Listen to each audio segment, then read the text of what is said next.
நம்ம நிறைய நேரம் நம்ம ஆசைகளுக்கு முதலிடத்தை கொடுத்துட்டு நிறைய தவறான சோதனைகளுக்குள்ளே ஈஸியாக விழுந்துடுறோங்க.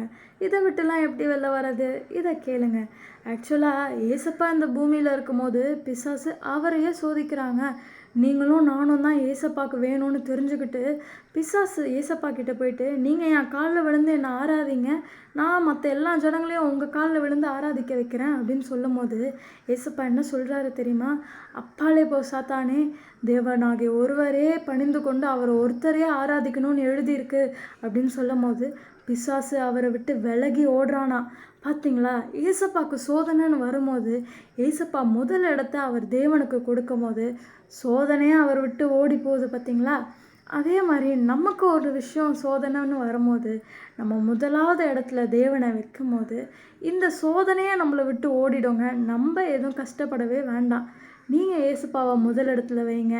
பைபிள் படிக்கிறதோ ஜெபிக்கிறதோ இல்லை பாடல் பாடுறதோ வச்சு நீங்கள் ஈஸியாக அந்த சோதனைகளை ஜெயிச்சுட்டு வந்துடலாம்.